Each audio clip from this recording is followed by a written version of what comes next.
Be ready. 5 seconds. Start. Mr. Chairman Sir, I am very thankful to my honorable colleague for having made a very enlightened speech on the bill and the various issues involved. There was a considerable discussion on the merits and demerits of the legislature. I must thank various honorable members for the very learned and profound discussion which they have had here in this house today. While thanking them for that, I must say, since that question was not an issue before the house, I will not waste the valuable time of the honorable house by replying to that. In the statement of objects and reasons of the bill, it has been stated that equal representation is the main object of federalism or something to that effect. While agreeing that is one of the purposes or one of the objectives, I cannot agree that is the sole objective or the purpose.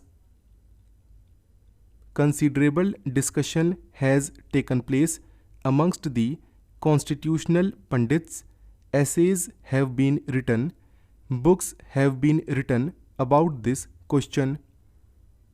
While conceding to what my honorable friend has said, that it is one of the purposes, the modern trend seems to be, as one of the constitutional writers has said, that it is not the equality of the states that is the main purpose, but what it calls, it is the essence of statehood that is the main purpose.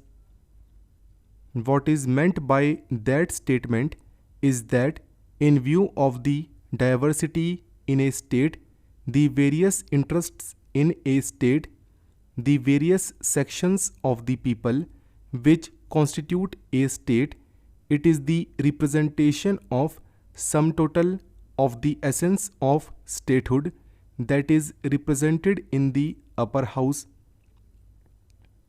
I think there is much to be said on that. Sir, I was going through the discussion that took place in the Constituent Assembly. Nobody referred to this aspect of the matter because it seems there was a consensus that the second aspect of the problem, as discussed by constitutional writers, it is the essence of statehood, namely representation of the various interests, diverse people, diverse cultural and other aspects. What is the purpose of the representation in the upper house? As a result, except one honorable member, nobody mentioned even the question of equal representation of states. The main emphasis was on whether there was necessity for a legislature, and on these lines we have had an excellent treatment of the subject in the House.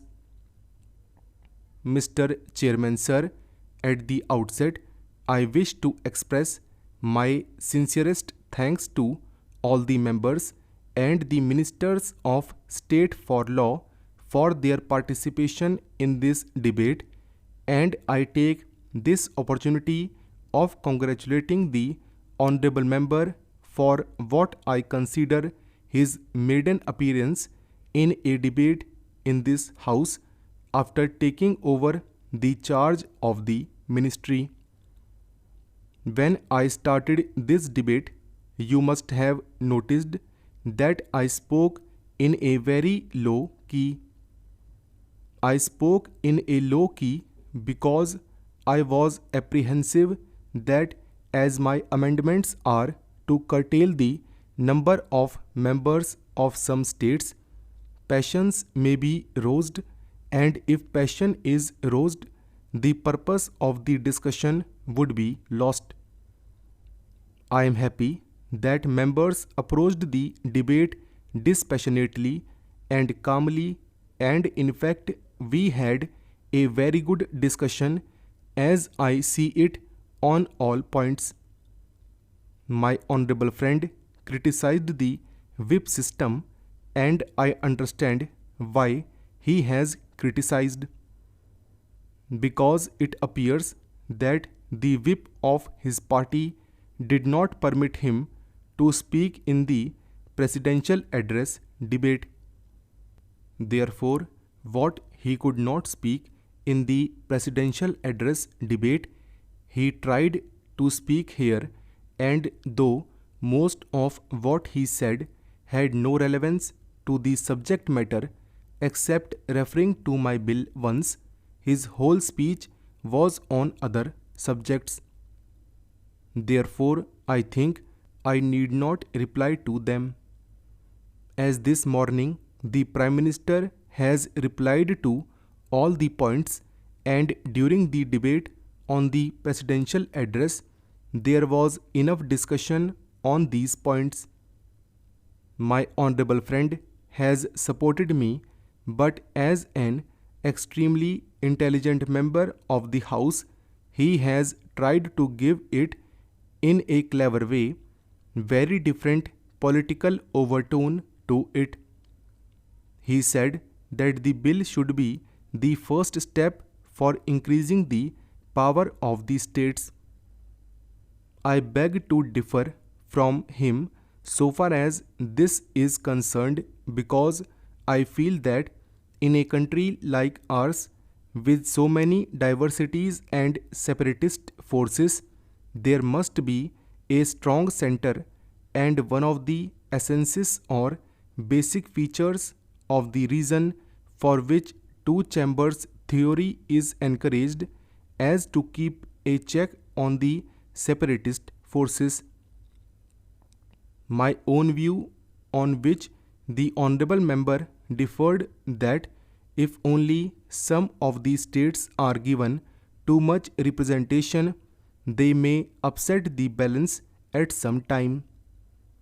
The bill to give more representation and powers to the states is not welcome, as this shall lead to rise of the separatist forces. Therefore, our constitution has laid the basis of strong center in the interest of unity as such.